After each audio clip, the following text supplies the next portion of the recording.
Comenzamos el programa con ese tema, Egipto, ¿qué ocurre con la hermandad musulmana? Reacciones, ¿cómo está fracturado el país entre laicos, religiosos y seguidores del ejército? Tengo conmigo aquí en el estudio a Daniel Rivera, analista político, experto en Medio Oriente, profesor universitario. Gracias, Rivera, por estar con nosotros. Buenas noches. Buenas noches. Y las buenas noches también vía Skype desde Nueva York.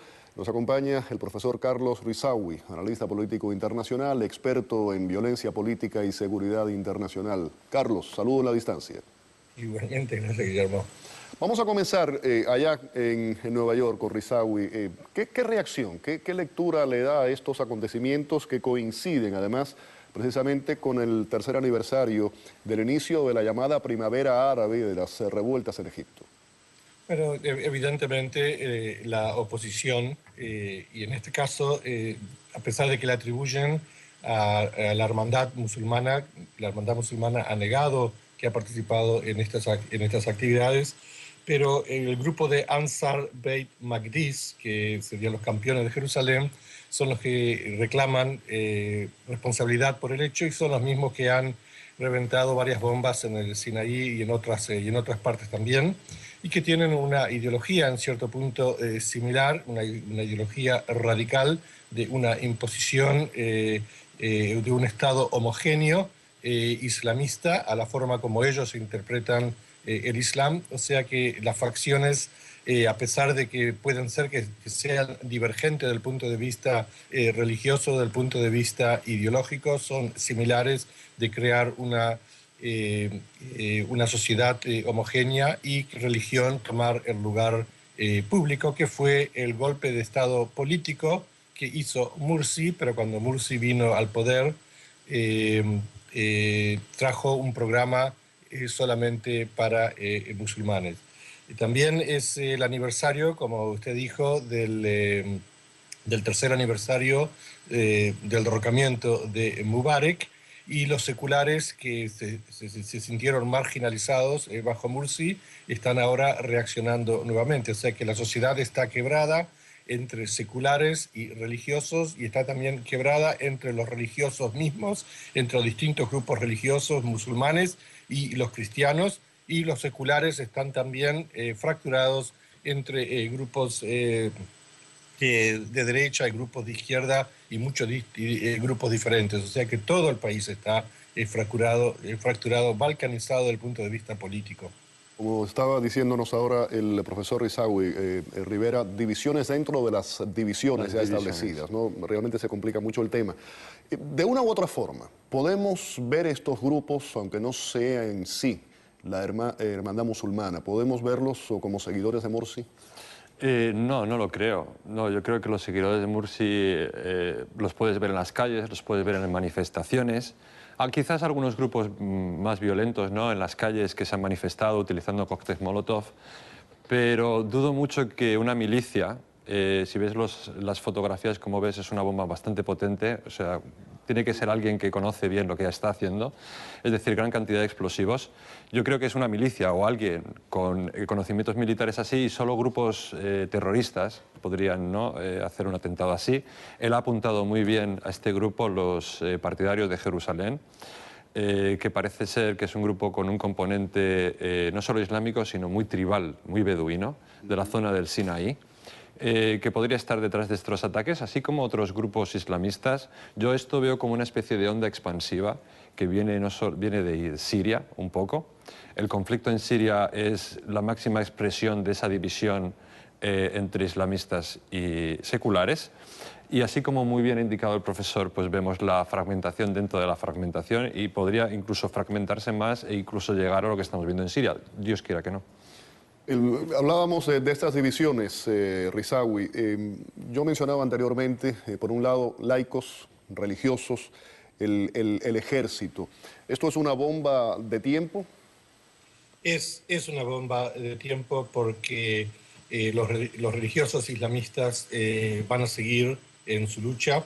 Los más radicales nunca van a llegar a un compromiso, y los menos radicales, algunos segmentos de la hermandad musulmana que estarían dispuestos a crear una sociedad pluralista, tienen que buscar otra forma de ser incluidos en el proceso político y si no se van a radicalizar.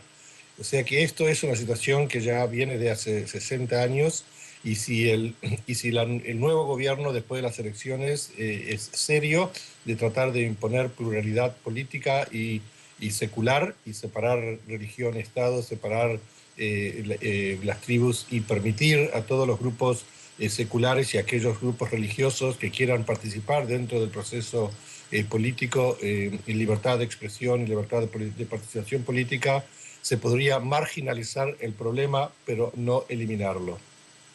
Hablábamos, profesor Rivera, del tercer aniversario del inicio de la revolución de Egipto, de egipcia, de la primavera árabe.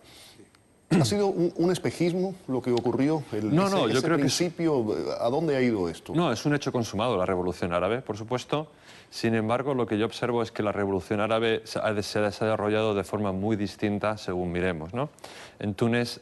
¿Distinta en qué sentido? ¿De lo que se esperaba desde Occidente? Por supuesto, desde nuestra perspectiva, podemos decir que ha habido países que realmente están haciendo una transición a un sistema democrático. Yo ahí subrayaría Túnez como un ejemplo y Libia también, a pesar de que tiene problemas, también se reafirma en ese camino de democratización, mientras que hemos visto como en Egipto la situación es muy complicada y tendríamos que analizar lo que ocurre en Egipto y entender que precisamente lo que ocurre es que la gente que está gobernando en Egipto no eran los revolucionarios, es decir, no fueron las personas que iniciaron la revolución en Egipto. Asimismo, los hermanos musulmanes tampoco eran los que estaban llevando esa revolución, así que hay un poco vacío, que no ha habido un liderazgo en Egipto realmente capaz de encauzar esa fuerza revolucionaria que era la revolución de enero, y tanto laicos como musulmanes yo creo que están fracasando en la transición.